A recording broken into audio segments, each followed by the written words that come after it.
ದಿನಾಲು ಸಾಂಬಾರ್ ಮಾಡಿ ಮಾಡಿ ಸಾಕಾಗಿದೆ. ಇವತ್ತೇನು ಸಾಂಬಾರ್ ಮಾಡೋದು ಅಂತಂದ್ರೆ ಈ ರೀತಿ ಸೋಂಬೇರಿ ಸಾಂಬಾರ್ ಮಾಡಿ. ತುಂಬಾ ರುಚಿಯಾಗಿರುತ್ತೆ, ಬೇಗನೂ ಕೂಡ ಆಗುತ್ತೆ. ನೀವಿನ್ನು ನನ್ನ ಚಾನಲ್ನ ಸಬ್ಸ್ಕ್ರೈಬ್ ಮಾಡ್ಕೊಂಡಿಲ್ಲ ಅಂದ್ರೆ ದಯವಿಟ್ಟು ಮಾಡಿಕೊಂಡು ನನಗೆ ಸಪೋರ್ಟ್ ಮಾಡಿ. ಇಲ್ಲಿ ನಾನು ಒಂದು 6-7 ಟೊಮೊಟೊ ಹಣ್ಣು ತಗೊಂಡಿದ್ದೀನಿ, ಒಂದು 4 ಈರುಳ್ಳಿ ತಗೊಂಡಿದ್ದೀನಿ. ಮೇಯ್ನು ಟೊಮೊಟೊ ಈರುಳ್ಳಿ ಅಷ್ಟೇ. 1 ಇಂಚು ಶುಂಠಿ, 1 ಇಂಚು ಚಕ್ಕೆ, 1 ಉಂಡೆ ಬೆಳ್ಳುಳ್ಳಿ ಸುಲಿದಿಟ್ಕೊಂಡಿದ್ದೀನಿ, ಒಂದು 10 ಕಾಳು ಮೆಣಸುಕಾಳು ತಗೊಂಡಿದ್ದೀನಿ, ಒಂದು 6-7 ಲವಂಗ ತಗೊಂಡಿದ್ದೀನಿ. ಮೊದಲನೇದಾಗಿ ಒಂದು ಗ್ಯಾಸ್ ಮೇಲೆ ಬಾಣಲಿ ಇಟ್ಕೋತಾ ಇದ್ದೀನಿ. 1-2 ಟೇಬಲ್ ಸ್ಪೂನು ಎಣ್ಣೆ ಹಾಕೊಂಡು ನಾವು ಹಚ್ಚಿಟ್ಕೊಂಡಿದ್ವಲ್ಲ ಮಸಾಲೆಗಳನ್ನ ಅದನ್ನ ಚೆನ್ನಾಗಿ ರೋಸ್ಟ್ ಮಾಡ್ಕೋಬೇಕಾಗುತ್ತೆ.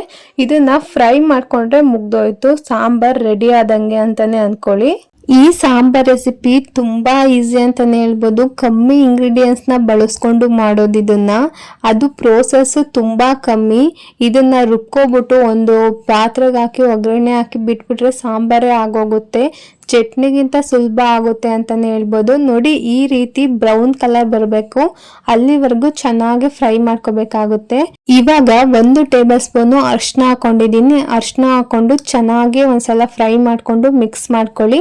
ನೋಡಿ, ಈ ರೀತಿ ಫ್ರೈ ಮಾಡ್ಕೊಂಡಿದ್ದಾದ್ಮೇಲೆ ಅರ್ಧ ಹೋಳು ಕಾಯಿ ಹಾಕೋತಾ ಇದ್ದೀನಿ ತುರಿದ್ಬಿಟ್ಟು. ಹಾಗೇನೆ ಅಚ್ಚು ಖಾರದ ಪುಡಿ 1-2 ಸ್ಪೂನ್ ಹಾಕೋತಾ ಇದ್ದೀನಿ. ನಿಮಗೆ ಖಾರ ಎಷ್ಟು ಬೇಕೋ ಅಷ್ಟು ಹಾಕೊಳ್ಳಿ. ಹಾಗೆ 2 ಸ್ಪೂನು ಧನಿಯಾ ಪುಡಿ ಹಾಕೋತಾ ಇದ್ದೀನಿ. ಇವಾಗ ಗ್ಯಾಸ್ನ ಆಫ್ ಮಾಡ್ಕೊಬಿಟ್ಟು ನೀವು ಚೆನ್ನಾಗಿ ಮಿಕ್ಸ್ ಮಾಡ್ಕೊಳ್ಳಿ. ಗ್ಯಾಸ್ನ ಆನ್ ಮಾಡ್ಕೊಳ್ಳೋದಕ್ಕೆ ಹೋಗ್ಬೇಡಿ.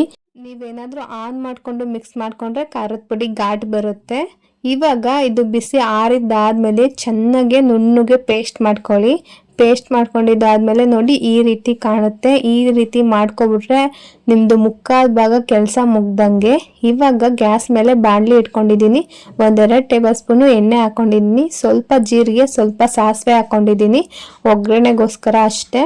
ಇವಾಗ ನಾವು ರುಬ್ಬಿಟ್ಕೊಂಡಿದ್ವಲ್ಲ ಆ ಮಸಾಲೆನ ಮಿಕ್ಸ್ ಮಾಡ್ಕೊಳ್ಳೋಣ. ನೀಟಾಗಿ ಮಿಕ್ಸ್ ಮಾಡ್ಕೋಬೇಕಾಗುತ್ತೆ. ಇದನ್ನ ಒಂದು 4 ಕುದಿ ಬರೋ ತರ ನಾವು ಕುದಿಸ್ಕೊಂಡ್ಬಿಟ್ರೆ ಸಾಂಬಾರ್ ರೆಡಿನೇ ಆಗೋಯ್ತು. ನೋಡಿ, ಹೀಗೇನೆ ಮಿಕ್ಸ್ ಮಾಡ್ಕೋತಾ ಸಾಂಬಾರ್ ಅದಕ್ಕೆ ತಗೊಬನ್ನಿ. ನಿಮಗೆ ಯಾವ ತರ ಗಟ್ಟಿ ಬೇಕೋ ಗಟ್ಟಿ ಮಾಡ್ಕೊಳ್ಳಿ, ತೆಳ್ಳಗ್ ಬೇಕಾ ತೆಳ್ಳಗ್ ಮಾಡ್ಕೊಳ್ಳಿ. ನಿಮಗೆ ಯಾವ ಕನ್ಸಿಸ್ಟೆನ್ಸಿಲಿ ಬೇಕೋ ಆ ಕನ್ಸಿಸ್ಟೆನ್ಸಿಲಿ ಮಾಡ್ಕೋಬೋದು.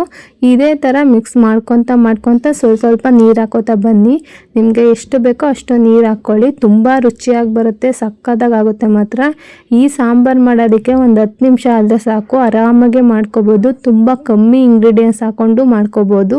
ಇವಾಗ ಸ್ವಲ್ಪ ರುಚಿಗೆ ತಕ್ಕಷ್ಟು ಉಪ್ಪು ಹಾಕೋಬಿಟ್ಟು ಚೆನ್ನಾಗಿ ಮಿಕ್ಸ್ ಮಾಡ್ಕೊಂಡ್ಬಿಟ್ಟು ಮುಚ್ಚಿಬಿಟ್ಟು ಬಿಟ್ಬಿಡಿ. ಸೈಡಲ್ಲೆಲ್ಲ ಎಣ್ಣೆ ಬಿಟ್ಕೋಬೇಕು, ಅಲ್ಲಿವರೆಗೂ ಕುದಿ ಬರಿಸ್ಕೊಳ್ಳಿ. ತುಂಬಾ ರುಚಿಯಾಗಿ ಬರುತ್ತೆ. ನೋಡಿ, ಈ ರೀತಿ ಎಣ್ಣೆ ಬಿಟ್ಕೋಬೇಕು. ಸೈಡಲ್ಲೆಲ್ಲ ಎಣ್ಣೆ ಬಿಟ್ಕೊಂಡು ಬಂದರೆ ತುಂಬ ಸಖತ್ತಾಗಿ ರುಚಿಯಾಗಿದೆ ಅಂತ. ತುಂಬ ಟೇಸ್ಟು ಚೆನ್ನಾಗಿರುತ್ತೆ.